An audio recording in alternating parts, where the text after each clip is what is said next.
नमस्कार मंडळी, मी अथर्व बालसिंधुदुर्ग यूट्यूब चॅनलवर करतो तुमचं स्वागत. आज आपण आपल्या कुडाळ तालुक्यातील वडगणेश या ठिकाणी श्री गणपती बाप्पा यांच्या या मंदिराच्या ठिकाणी नाट्यप्रयोग आहे. देवेंद्र नाईक प्रस्तुत चिंतवणकर दशावतार नाट्यमंडळ यांचा नाट्यप्रयोग या ठिकाणी सादर होतो आणि या ठिकाणी सत्यनारायण महापूजा सुद्धा आहे. गणपती बाप्पांचं दर्शन आणि आज संकष्टी असल्याने या ठिकाणी कार्यक्रमाचं आयोजन केलं आहे. नेमकं काय आहे कार्यक्रमाचं याच्या ब्लॉगच्या माध्यमातून दाखवण्याचा प्रयत्न करतोय. माझा सिंधुदुर्ग मी अथर्व यूट्यूब चॅनलच्या माध्यमातून आणि माझ्यासोबत एक नाट्य रसिक आहे. नाव तुझं? दीपक गावदाने. दीपक गावदाने आपल्यासोबत आहे आणि दशावतार हितचिंतक आहे. तसंच दशावतारमध्ये सुद्धा छोट्या मोठ्या भूमिका सुद्धा हा करतो. याच्यासोबत आजचा हा नाट्यप्रयोग आणि हा जो काही उत्सव आहे तो थोडक्यात बघण्याचा प्रयत्न करूया. चला तर आतमध्ये आपण प्रस्थान करूया.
आतापर्यंत शल्य देतात ज्या काळामुळे या पाताल केतू दानवाचा जन्म झाला त्याच माझ्या काळामुळे प्रत्येक काळाच्या घराघरात कुणामुळे झालं ते तर चांडाळा देव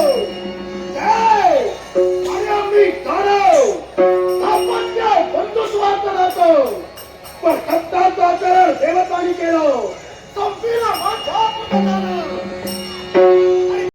शिव शंकर प्रसन्न झाला आणि त्याचा शिवाराव अमरत्वाचं वर्णन या पाताळ केतू कारभाराने आहे हे वर्णन शिव शंकराकडून प्राप्त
तू माझ्यावर उपकार केलेले आहे नशीब माझं आणि उपकाराचे